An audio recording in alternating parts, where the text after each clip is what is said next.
This is a lecture on three very important figures that have shaped the thinking of the modern Arab world and the Islamic world more generally, in effect.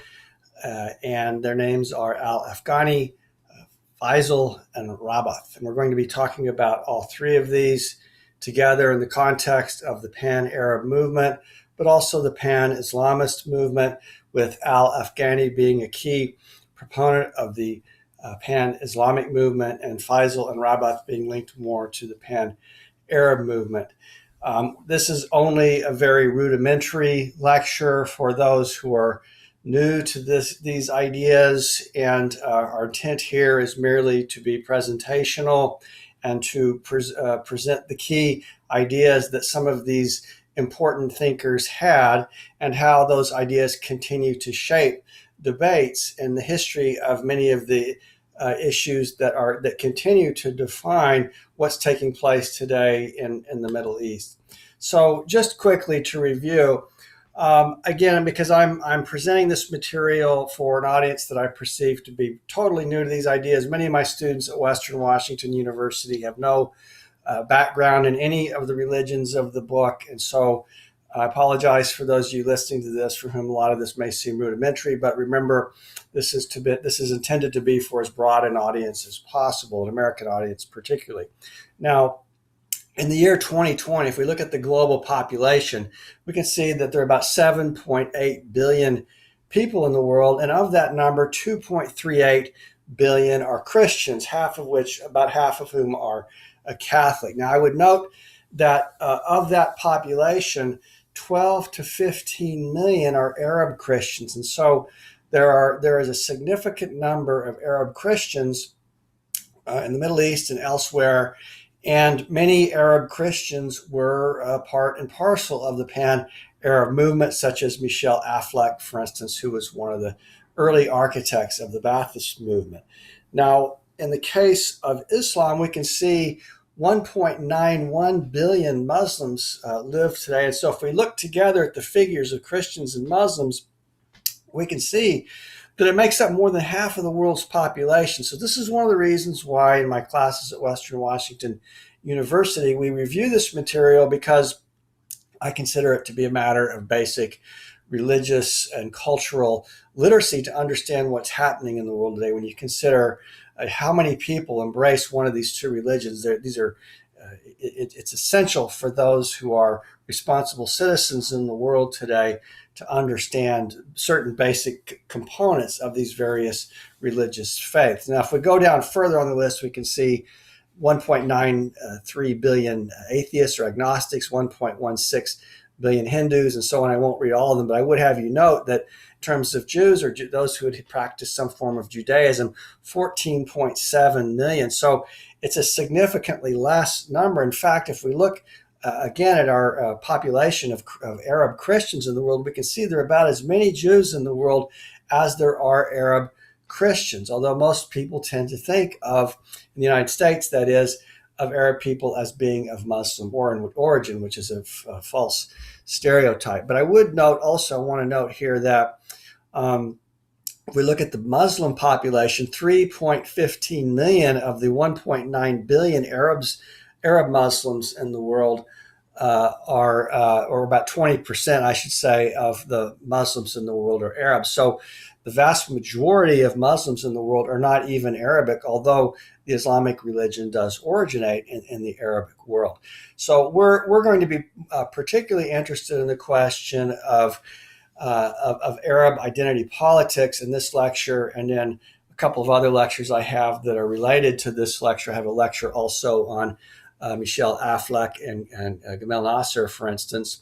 I also have a lecture on Mohammed Jamil Behoum and on Theodore Herzl in the same series. But we're going to be very interested in the question of Arab identity politics, but also pan-Islamic identity politics that are in many cases come into conflict with pan-Arab identity politics in the Middle East. And this is one of the defining features of the Arab decolonization, is the conflict that emerges between those who are skeptical, Muslims who are skeptical of political Arabism and argue that Arab identity should be subordinated to Muslim identity. And then those who are Arabists who argue that in the Arab context, that Arab identity should take priority over one's Islamic identity.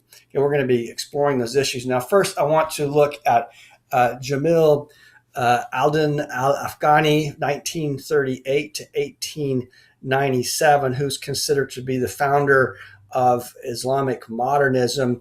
He was many say he was from Afghanistan originally. There's some debate about his actual origins. He did spend time as a kid in Tehran in Iran, and he was steeped in the teachings of Shia Islam. But one of the things that's interesting about him is his interest in philosophy and how he really becomes a very strong promoter of the idea of, when we say Islamic modernism, we mean the idea that Muslims today should become more conversant, with what's happening with broader trends in the world, with rational philosophy, for instance. And Al-Afghani was certainly one of those. Now, sometimes in the thinking of controversial scholars like Samuel Huntington and his Clash of Civilizations, it's been commonly bandied about in Western scholarship that the Islamic world, unlike Europe, did not go through the Enlightenment.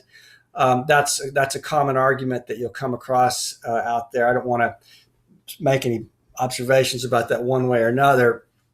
Again, our purpose here is to be informational, except to say that Al-Afghani was precisely the kind of thinker who wanted to push Islamic thinking more in the direction of more Enlightenment type thinking about the ideas that are embedded, latent in Islam, the rational core at the heart of Islam, much like Kant. And his thinking in some ways is similar to the thinking of Immanuel Kant, who is one of the key figures in the European Enlightenment tradition. Now, Mansour Model in the book Islamic Modernism, Nationalism, and Fundamentalism defines, I'm going to use this definition of Islamic modernism, which I think is very nicely and concisely stated. Islamic modernism was the first Muslim ideological response to the Western cultural challenge. Started in India and Egypt in the second part of the 19th century, reflected in the work of a group of like-minded Muslim scholars featuring a critical re-examination of the classical conceptions and methods of jurisprudence and a formulation of a new approach to Islamic theology and Quranic exegesis. This new approach, which was nothing short of an outright rebellion against Islamic orthodoxy, displayed astonishing compatibility with the ideas of the Enlightenment. So this is what I want to emphasize in the thought of Al-Afghani is the conversation between Islam and the ideas of the Enlightenment that one can see at work or on display in the thought of Al-Afghani and the thought of Islamic modernism more generally, as dynamic thinkers like Al-Afghani were pushing Muslims throughout the Islamic world to bring their thinking to let's say to update their thinking in light of what some of the developments in science and what's happening in a broader sense in the world today. Now what's important about Al-Afghani in this context was that he's what primarily is motivating him is the challenge that Western European ideologies like the Enlightenment pose to the Islamic world, and the concern of the encroaching European imperialism. We can think of the Napoleonic invasion of Egypt, the British incursions that later will take place, and the French incursions in Levant. And so Al-Afghani is motivated by his desire to awaken the Islamic world to the challenge that the West provides to it, fully confident that within Islam itself, there are plenty of concepts and ways of thinking that are fully conversant with everything that's happening in European philosophy. Now, here's a very interesting comment where you can see Al-Afghani's prejudice, or let's say his preference, I should say, for philosophy. He says, every time religion has the upper hand, it will eliminate philosophy. And the contrary happens when philosophy rules as a sovereign mistress. So long as humanity exists, the struggle between dogma and free inquiry, between religion and philosophy will not cease, a bitter struggle in which the victory will not, I fear, lie with free thought, because reason does not attract the masses and its teachings are understood only by a few choice spirits, and also because science, however beautiful it is, does not wholly satisfy humanity. Now, this is a very interesting observation that he makes. And for instance, if one were to read Immanuel Kant's Conflict of the Faculties, or let's say Immanuel Kant's Religion Within the Limits of Mere Reason, we find this could come straight out of Kant. I'm not saying Al-Afghani was influenced by Kant. I'm simply saying that the thinking that one finds here is indeed parallels that of Kant. But I would also note here his appreciation of religion, because he's saying, science doesn't have all the answers. Religion, there are some things that religion brings that are necessary to satisfy the vast majority of people. And so this struggle between religion and philosophy, or between dogma and free inquiry, he sees as a perpetual struggle. This is the exact same argument Kant makes in his Conflict of the Faculties, that the struggle is a good thing and the struggle should continue. So it's not a matter of saying religion is more important than philosophy, or philosophy is more important than religion, or dogma is more important than philosophy, or philosophy is more important than dogma. It's simply a matter of saying that this struggle between the two is a good thing. It's the exercise of reason is in fact a good thing, but religion is also a good thing, because science isn't enough to satisfy us in general. And so he was a very dynamic thinker, and I think this little quote reveals a great deal about how he saw the world. Now, here's what Al-Afghani also says. He says, there are two kinds of philosophy in the world. One of them is to the effect that there is nothing in this world which is ours, so we must remain content with a rag and a mouthful of food. The other is to the effect that everything in the world is beautiful and desirable, and that it does and ought to belong to us. It is the second which should be our ideal, to be adopted as our motto. As for the first, it is worthless, and we must pay no attention to it. And so here, this is also very interesting as well. We could think, for instance, historically of the conflict between, say, a kind of a vulgar Platonism and a vulgar Aristotelianism, which the vulgar Platonism privileging a kind of an idealism, an ethereal, the life of this ideal other realm which we have no access to, versus a more Aristotelian thought, which is grounded in the world of the senses. And here we find Al-Afghani embracing philosophy, but embracing a philosophy that affirms the experience of the empirical world. This is what he prefers. The world is ours. The world is beautiful. It's desirable, and it belongs to us. And so therefore we should seek to understand it. And so this kind of interest in the exploration of the empirical world is at the heart of his Islamic modernism, or his attempts to modernize Islam through philosophy. And then I would close here in our discussion of Al-Afghani. Again, I said this is very, very brief. We're going to go rapidly through this material. I want to keep this lecture brief, but he's also going to say that there is no happiness except through nationality. So we find him affirming nationalism, and no nationality except through language. Now, this is a very important and influential idea. We're going to follow this through when we look at the thought of, say, Edmund Rabbath, for instance. But Al-Afghani is going to insist upon the priority and the importance of language, and how important language itself is in constructing a nation.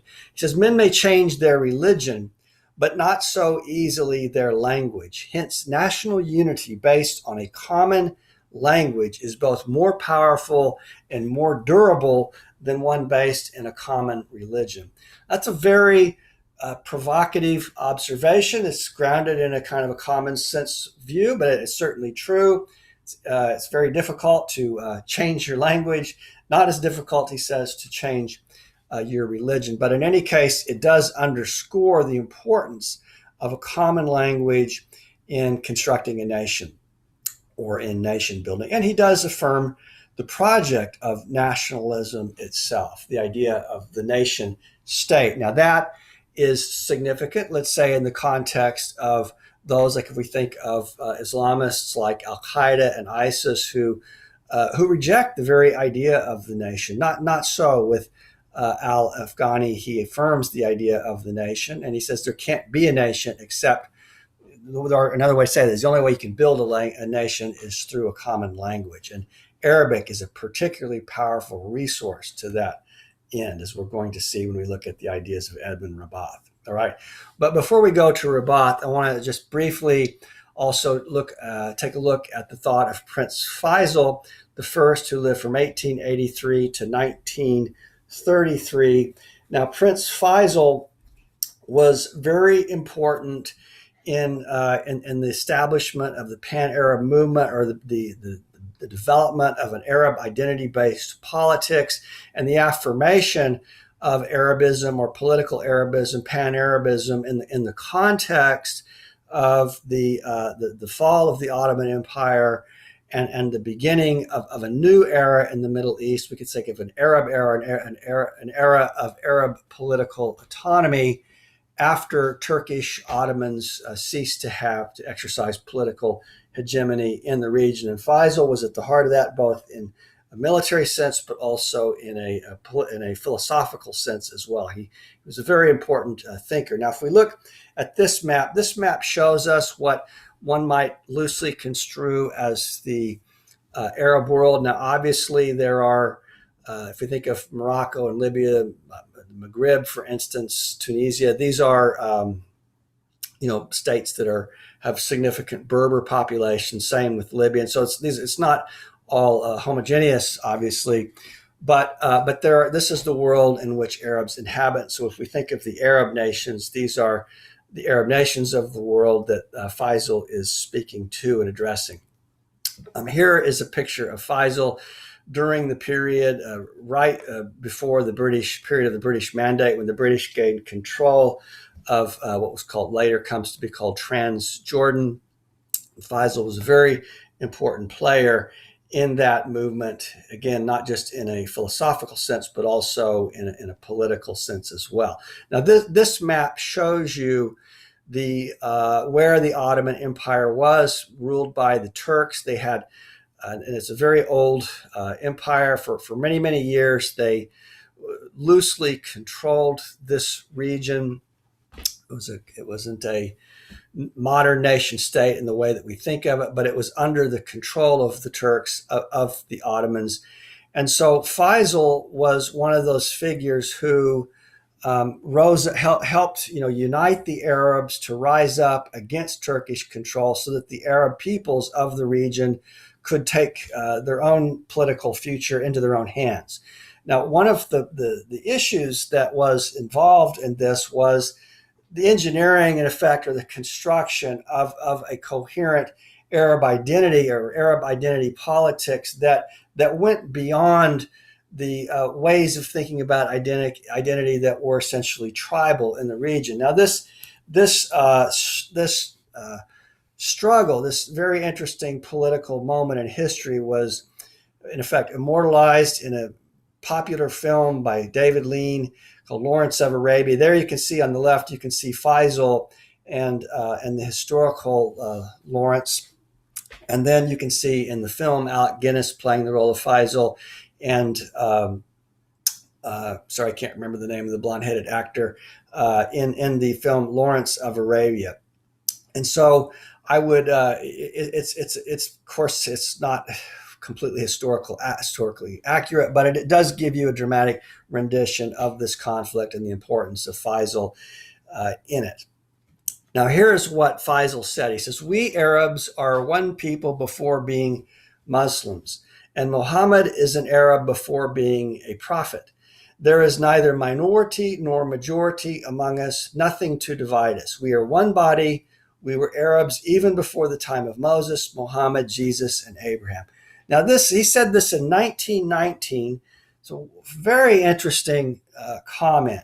So we think of, well, what does it mean to be an Arab? Now, note that there are going to be some critics of political Arabism who argue that it was the British who engineered or created the category of the Arab for political purposes so that the Arab people, the tribal peoples of the area would rise together and help them defeat the Ottomans and the Turks so that this would then create an opportunity for the British to come into the region and colonize it and take the place of the Ottomans with the help of the Arab peoples along the principle of how empires are always run of dividing and conquering. So in other words, you could get someone like T.E. Lawrence to unite the Arabs against the Turks. So you would have the Arab Muslims fighting the Turkish Muslims, dividing and conquering. So the British then saw that as an opportunity.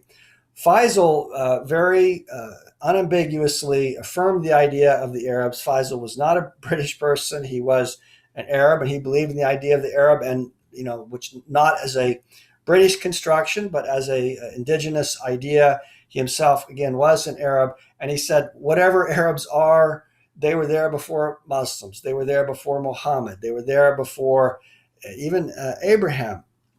And so that's a very ancient idea of an Arab indeed. And so Faisal presents us with a very historically ancient picture of what it means to be an Arab. And I think this is one of the things that's quite important about his thinking on the question of Arab identity.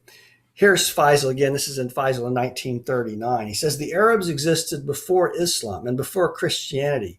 Let the Christians realize this, and let the Muslims realize it. Arabism before and above everything. Now, he's speaking here also to Arab Christians, saying, look, if you're an Arab Christian or you're an Arab Muslim, or one could also say if you're an Arab Jew, it is what's significant is being Arab, because Arab identity, what one might think also of Semitic identity, it's older. It's far older than the religions of the book. And so Arabism before and above everything, Faisal insists. He says, the history of our illustrious Arab nation extends over thousands of years and goes back to the time when the peoples of Europe lived in forests and over marshes and caves. And in the interstices of the rock at that time, our ancestors used to set up banks, sculpt statues, and lay down canons and codes of law.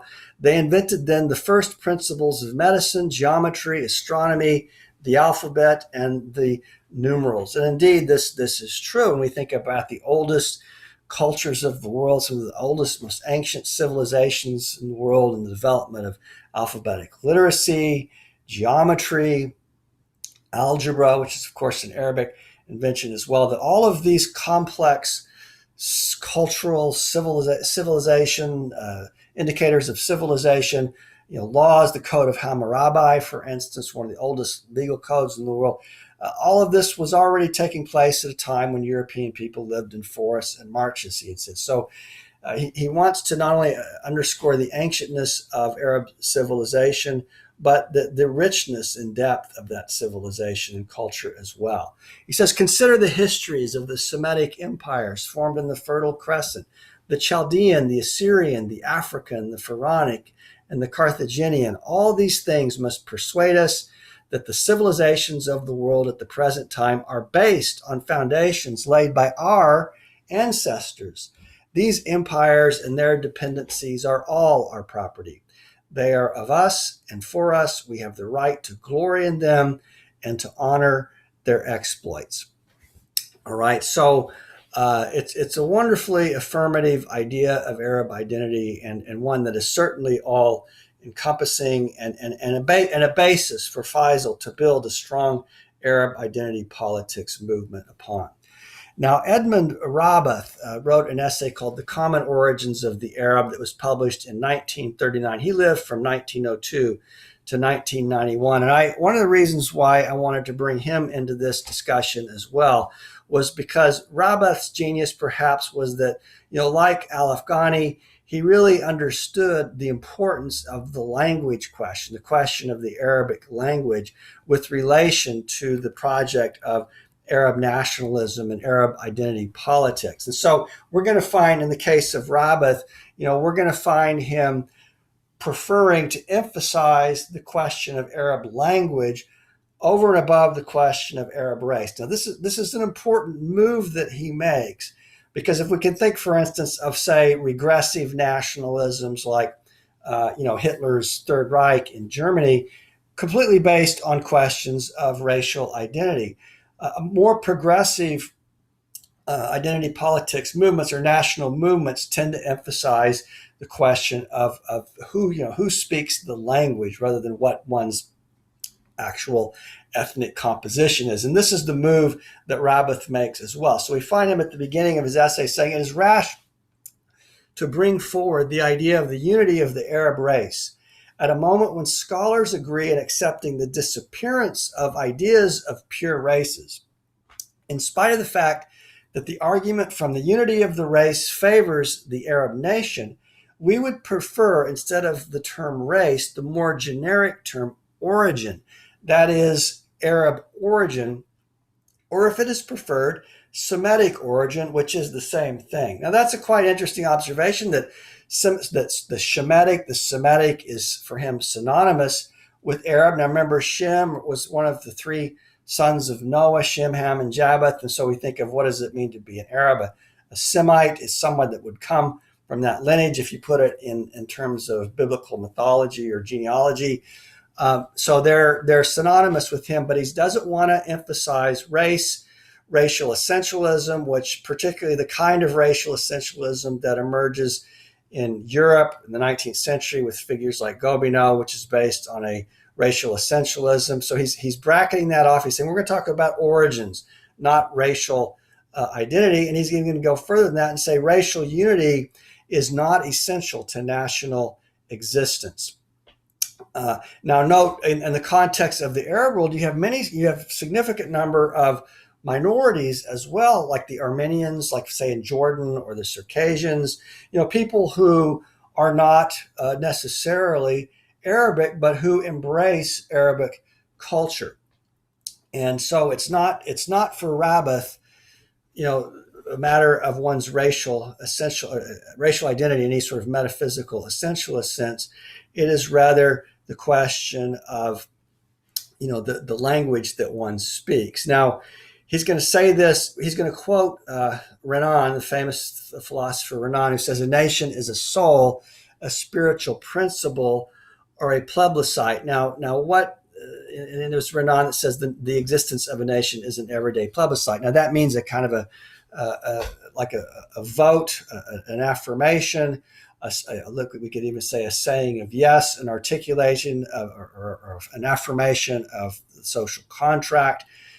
And its soul, to say that it has a soul or a spiritual principle is more, we could think of it in terms of spiritus in the Latin sense as wind, breath. It's an affirmation. It's something that I say yes to. Now that has an empirical character in the sense, or empirical external character in the sense that it has to be affirmed day after day. Every day I have to affirm the nation. This is Renan's point, and that's linked. The affirmation of the social contract, the saying yes to the nation, is linked very specifically to the question of language. So it underscores the question of the language of Arabic peoples.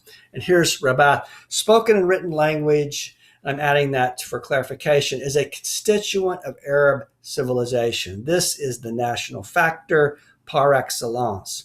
Is not language in a way a fatherland? Now that's very interesting. The true fatherland is not the land that one inhabits, but the language that one speaks, or the language that speaks us is another way of saying that. A linguistic renaissance is at the basis of almost all the national liberation or restoration movements. Now, this is in the case of Jewish nationalism or Zionism, this is also recognized when Hebrew, which was a sacred language at that time, merely a sacred language, a biblical language, becomes resurrected from the dead, in fact, and becomes a modern living language. And so this is, again, underscores the importance of language to the project of nation building.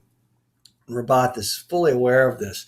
He says, when one considers the historic role which language has played in the formation of states, one is astonished that it has not been regarded as the one factor in the formation of nations, since the other factors on which there is agreement, such as race or the general will, are, as even their protagonists concede, uncertain and of passing importance. From this point of view, the Arabic language brings together over considerable areas populations which would otherwise have followed divergent paths. So this is also similar to what we saw Al-Afghani saying that, language, you can change your religion, but you can't change your language, at least not easily. And concepts like race and general will, well, what reality does race have if in terms of its, whatever race is, it has a metaphysical ground, and by definition, then transcendental, transcendent, not really available to us in any empirical sense. General will, these are sketchy ideas as opposed to the concrete nature of the question of language itself, which has an empirical character. Now, I would note here in passing that Islam as a religion, much like Christianity, is a phonocentric religion, which is to say the spoken language itself is placed at the center of the religion. So if we think of the Quran, it's in this sense a representation of the heavenly book, and it means quite literally the spoken word, or the orally recited word, the word that is spoken. So if it's not spoken, it's not the Quran, as opposed to the Musaf, which would be the written text of the Quran, which has a different character. We can think of the Musaf as the Quran for the eyes, the Quran that's spoken as the Quran for the ears. Now, you'll find the same notion in Christianity as well.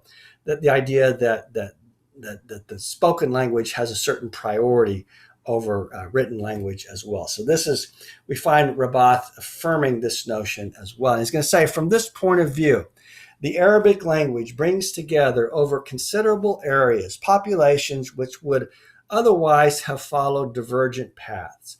Established at its source, so to speak, within a sacred book, which is the religious and social foundation of Arab and Muslim life, it has remained through the millennia immutable in its general lines, stable but open to extension, expressive but also rich in its vocabulary, and flexible in its subtle and acute distinctions.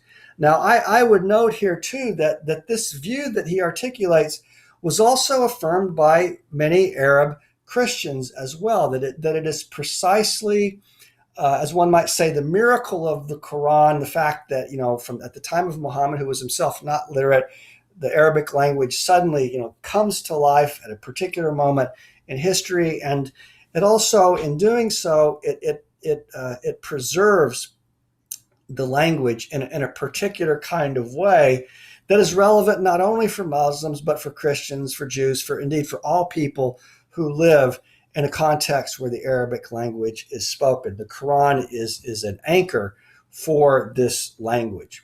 Now, here's what Rabbath says. He says, for some 2,000 years, the Arabic language has not changed in the least. In spite of the passage of the centuries, literary Arabic remains free from any radical change.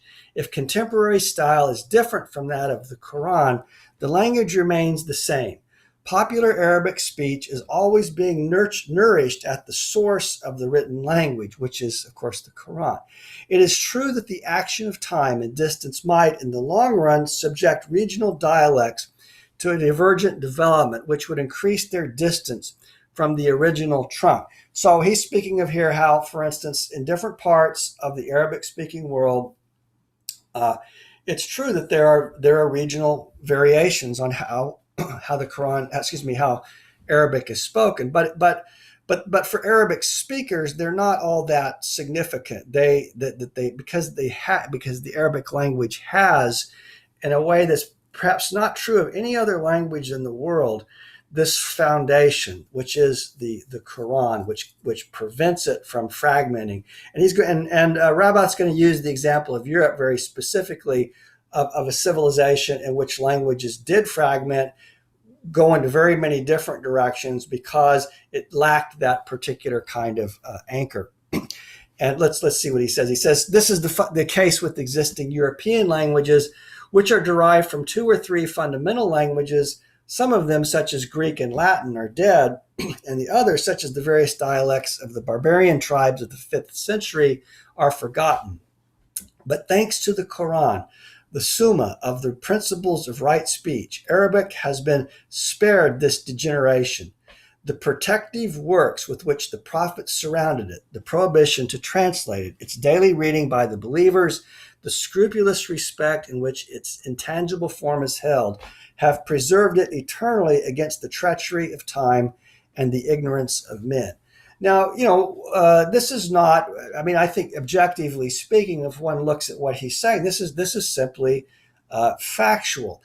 The Arabic language, he's describing a historical process through which a particular language has been preserved because of the veneration for a particular book, and that could include the Hadith as well. I think he's right also to underscore the question of translation. Remember, in the Christian tradition, if we think of, for instance, the Septuagint, which is the so-called Old Testament, or the Tanakh, which was written in Hebrew, but in the year 90 Common Era, 90 years after the birth of Christ, it was translated in Egypt into Greek by a gathering of rabbis. And so the Greek translation of the Old Testament, the Septuagint, then retained for Christians. It was said to have been inspired by the Holy Spirit. And so the Septuagint was just as legitimate for Christians in Greek as the Hebraic original for the Torah, for instance, or the Tanakh. Now, you won't find this in Islam. You don't find it in Judaism either. But Islam insists upon the importance of the Arabic language, that the Quran in translation is simply not the same as the Quran in its original language. And this is not true of the Christian tradition, but this insistence upon the literality of the Quran, the empirical nature of the Arabic language as a language, again, has been one of these factors that has prevented Arabic civilization from fragmenting, Arabic language from fragmenting in the way that European languages have. And this is Rabbath is underscoring this because this is a very powerful resource in the project of nation building. Now, I'm going to just briefly mention, we're not going to go too far into Abdullah Alia's, I thought, in What is Arab Nationalism, written in 1941. But I just wanted to note a statement that he makes, which seems to affirm the same kind of idea that we find in Rabbath. He wrote this in 1941. He says, since language is an essential pillar on which a stable national edifice is erected, we must attend to its welfare by different educational, scientific, artistic, and literary means. The vitality of the common ideal derives from the vitality of the language, and the love of the people for the language derives from the ability of that language to express the most hidden intimations, the most inarticulate instincts, and the most tumultuous feelings as they rage within their hearts. Our intoxication with our language results from the fact that it reflects the exact picture of our various feelings and emotions. And so, again, you find this insistence on the language, this idea of being intoxicated with language. It's quite interesting. It's something that people, when they travel to the Arabic world, note, and I think it's an admirable characteristic of Arabic civilization. I think it's interesting to note here the emphasis on the importance of its being nurtured in educational environments.